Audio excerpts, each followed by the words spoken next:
Bonjour, c'est Anne Parillo pour Road to Cinema.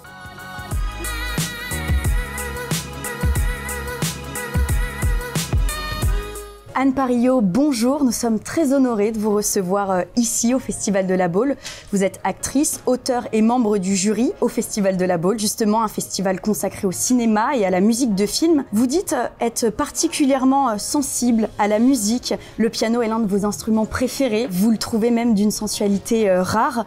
Comment la musique accompagne-t-elle votre quotidien? Comment elle vous inspire? Elle accompagne tout mon quotidien. Elle accompagne aussi beaucoup quand je travaille, c'est-à-dire que sur les tournages, je choisis toujours une musique qui correspond au personnage, qui serait ce que écouterait le personnage. Donc il y a une vraie transposition musicale du ressenti, de l'émotion, et c'est vraiment quelque chose qui à la fois me concentre et m'inspire et me rappelle en permanence l'identité du personnage. Mon rêve étant que si on pouvait perdurer le fait de filmer en musique, ça serait formidable. Et j'ai récemment vu un documentaire sur Le Parrain où effectivement on voyait les acteurs évoluer avec la musique du film et ça les changeait complètement dans la façon d'évoluer, parce que d'abord ils étaient tous sur un rythme, puisqu'il y a un rythme dans une musique, donc tous les acteurs étaient dans ce rythme là et ça a créé un ballet en fait, hein, et c'était magnifique. Maintenant j'écris aussi et donc pour l'écriture c'est extrêmement important parce que ça correspond vraiment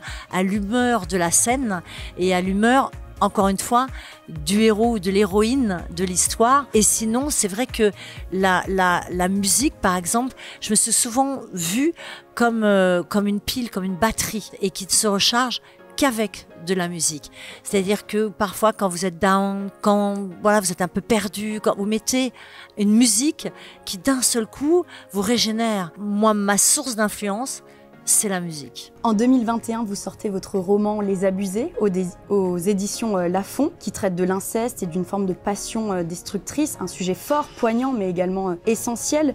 Le livre a été encensé par la critique et connaît un véritable succès commercial. Est-ce que vous comptez l'adapter au cinéma? Absolument, ça c'est mon ambition prochaine, qui est effectivement, vu le succès du livre. En plus, je pense que c'était quelque chose dans mon inconscient à l'origine de l'écriture, qui était vraiment effectivement de raconter une histoire et d'écrire un personnage magnifique, bien que le personnage de l'homme soit tout aussi fort. Mais voilà, c'est vrai que je suis quelqu'un qui a été gâté, qui a été habitué à des rôles puissants, signifiants, et que je suis un peu en manque de ces personnages qui ont cette violence de vie, cette rage de vie, et que d'un seul coup j'avais soif de ça. Il s'avère que j'ai mis 6 ans pour écrire mon roman, que je suis tombée dans le pot de miel de l'écriture et que je m'y attendais pas du tout. Et donc maintenant effectivement ça arrive comme une deuxième étape après écriture, de vouloir réaliser et incarner mon héroïne. Anne, vous êtes une actrice complète, vous avez joué dans beaucoup de rôles, avec beaucoup de facettes. Est-ce qu'il y a un rôle qui vous a particulièrement plu ou que vous avez Alors il y en a jouer? plusieurs, hein, mais il y a ce qu'on appelle parfois les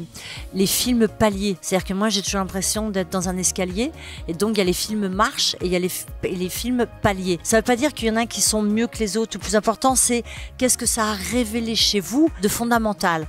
Et en fait le premier palier c'était évidemment Nikita parce que c'était l'abandon à un personnage. Et puis après il y a eu un deuxième palier qui était Catherine Breillat, parce que c'était l'abandon à la mise en scène, à un metteur en scène. Et le dernier palier que j'ai vécu, parce que je sais pas s'il y en a 4, 5, c'était à Amos Gitaï, où j'ai découvert l'abandon à un film. Et donc chaque fois, c'est quelque chose de comprendre en fait qu'on est vraiment une équipe et qu'on mène une aventure tous ensemble et qu'on a besoin des uns des autres pour y parvenir. Pour conclure cette interview sur une note peut-être de positivité, comme j'adore dire, est-ce que vous avez un conseil ou un leitmotiv qui vous accompagne? C'est horrible de dire que c'est une banalité parce que je trouve que c'est tellement puissant, mais oui, tout ce qui ne me tue pas me fortifie. Partant de là, ça veut tout dire. Ça veut dire que voilà, si on traverse la vie en essayant de passer par-dessus les obstacles, on se renforce et ça donne une rage et une énergie qui est extrêmement créative pour nous les artistes.